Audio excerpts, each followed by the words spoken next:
मेरा नाम राहुल है। मैं करीब 10 साल से एक लड़की को प्यार करता हूँ, निधि को। निधि मेरे घर के पड़ोस में ही रहती है। मुझे उससे पहली नजर में ही प्यार हो गया था। वो मेरे उस समय का प्यार है जब मैं ये भी नहीं जानता था कि प्यार होता क्या है। मेरे कपड़े का बिजनेस है और काफी अच्छा है। मेरी और कोई भी इच्छा नहीं है सिवाय निधि को अपनी जिंदगी में लाने के। हम दोनों अभी तो बहुत अच्छे दोस्त हैं। निधि मुझसे सारी बातें शेयर करती है। वो बहुत ही सुलझी और अच्छी लड़की है। अभी तक मैंने उससे प्यार का इजहार नहीं किया है। निधि का एक सपना है कि उसे मुंबई जाकर एक्ट्रेस बनना है, फिल्मों या टीवी में। इसलिए मैंने उसका सपना पूरा करने के लिए उसकी मदद की, उसके घर वालों को मनाया और उसे मुंबई भी मैंने ही छोड़कर आया था। निधि के पापा उसके बचपन में ही चल बसे थे। उसकी मम्मी के साथ वो अपने मामा के यहाँ रहती थी। निधि को उस समय बहुत शौक लगा था। कुछ दिनों तक वो बोल भी नहीं पा रही थी, मामा को पापा कह रही थी। अब मैं चाहता हूँ कि निधि अपना यह सपना पूरा करे, इसलिए मैं भी उसकी मदद कर रहा हूँ। लेकिन ये शायद उतना आसान भी नहीं था। निधि 3 सालों से मुंबई में है। मैं उससे बात करता रहता हूँ, कभी कभी मिल भी आता हूँ। मेरे दोस्त मुझे कहते हैं कि मैं निधि को प्रपोज कर दूं। ऐसा बहुत बार हुआ। उनके कहने पर एक रात मैंने निधि को फोन किया तो उसने कहा, राहुल कहाँ हो तुम?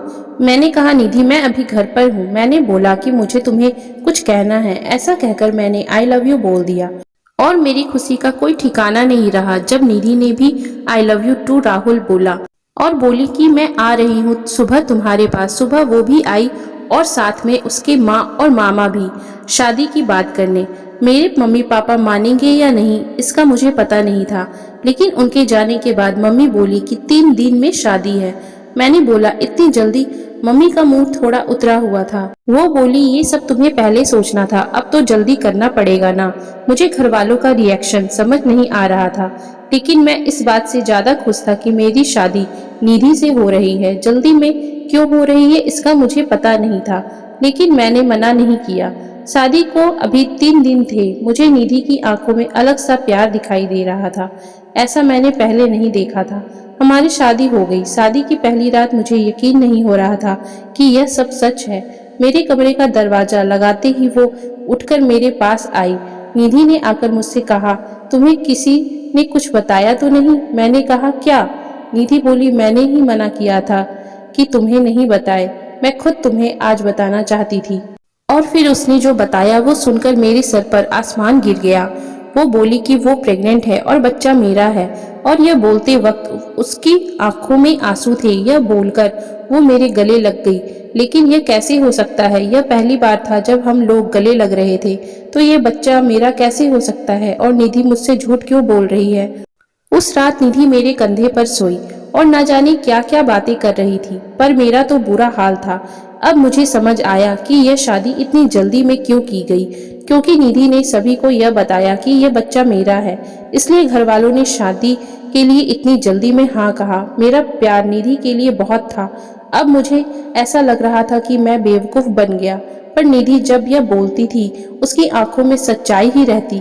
बार बार यह भी कहती कि वो मुझसे बहुत प्यार करती है और वो खुश भी बहुत थी। मैंने यह सब 2 महीने तक देखा। इस दौरान मेरे मन में न जाने क्या क्या चल रहा था।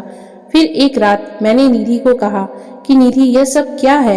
ये बच्चा किसका है? वो बोली, राहुल क्या मजाक कर रहे हो? मैंने बोला, निधि तुम मुझे सच बता दो, मैं तुमसे प्यार करता हूँ। यह बच्चा किसका है? मैं इस बच्चे को अपना लूंगा। वो रोने लगी, बोली, क्या बोल रहे हो तुम मुझे ऐसा समझते हो? क्या कहना चाहते हो? यह तुम्हारा नहीं है। उस रात मेरे सब्र का बांध टूट गया और मैंने निधि को घर से जाने को कह दिया। निधि उसी समय अपने घर रोते रोते चली गई। हमारे घरों में यह बात पता चल गई थी। निधि मेरे प्यार का फायदा उठा रही थी। फिर एक दिन जब निधि अपने घर वालों के साथ डॉक्टर के पास गई थी, तब एक औरत 55 साल की थी निधि का पता पूछने मेरी दुकान पर आई। मैंने बोला वो उसका घर है, पर अभी वो है नहीं। मैंने उससे पूछा, आपको क्या काम है? वो बोली कि निधि उस रात एयरपोर्ट से उस दुर्घटना के बाद अचानक चली गई। मैं उससे पूछना चाहती थी कि वो ठीक तो है ना। मैंने पूछा कि कैसी दुर्घटना? वो बोली, एक्सीडेंट मेरे बेटे राहुल का। मैंने पूछा राहुल? वो बोली हाँ, मेरा बेटा राहुल और निधि एक दूसरे से प्यार करते थे। दोनों शादी करने वाले थे। निधि के साथ मैं और राहुल निधि के घर ही आ रहे थे कि रोड क्रॉस करते वक्त मुझे बचाने के लिए मेरा बेटा एक बड़ी बस के नीचे आकर चल बसा। एक्सीडेंट इतना भयानक था कि वो उसी समय चल बसा। निधि वहां से चली गई। मैं ये देखने आई थी कि वो ठीक तो है ना। अब मुझे यह समझ में आ गया था कि निधि जिससे प्यार करती थी उसका नाम भी राहुल था और उसकी आंखों के आगे वो चला गया। इस बात से उसको इतना सदमा लगा है कि वो इसे मानने को तैयार ही नहीं है। वो इस समय सदमे में है और मुझे ही राहुल मान रही है, जैसे बचपन में अपने मामा को पापा मान रही थी। इसलिए उसकी आंखों में सच्चाई दिखाई दे रही थी। मैंने भी ठीक उसी समय उसे फोन किया था और प्रपोज किया था, इसलिए वो इस तरह से बात कर रही थी। उसकी आंखों में जो प्यार है वो इस राहुल के लिए नहीं बल्कि उस राहुल के लिए है। मैंने उन्हें निधि से मिलने नहीं दिया और उन्हें कहा कि आप जाए, मैं उसका पति हूँ, मैं उसका ख्याल रख लूंगा। मैं नहीं चाहता था कि निधि को यह सब याद आ जाए। निधि जब घर आई तो मैं उसके पास वापस गया। मैंने बोला निधि सॉरी। वो रोने लगी, बोली तुम्हें इस हालत में मुझे खुश रखना चाहिए और तुम मुझे रुला रहे हो। उसको रोता देख मुझे भी रोना आ गया। निधि की इस हालत पर मुझे समझ नहीं आ रहा था मैं क्या करूं।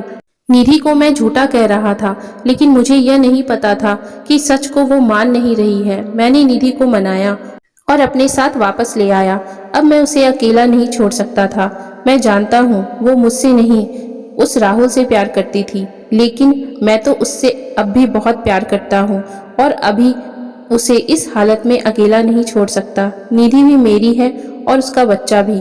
अब बस मैं चाहता हूँ निधि खुश रहे। आगे क्या करना है, कैसे उसे इससे बाहर निकालना होगा, यह सोचने का विषय है। खुद पर मुझे विश्वास है, मेरा प्यार निधि को कुछ नहीं होने देगा। दोस्तों, अगर आपको हमारी आज की ये कहानी अच्छी लगी हो तो कृपया आप हमारे चैनल को लाइक, शेयर एंड सब्सक्राइब जरूर कर दें, जिससे हम आपके लिए और भी अच्छी अच्छी कहानियां लाते रहें।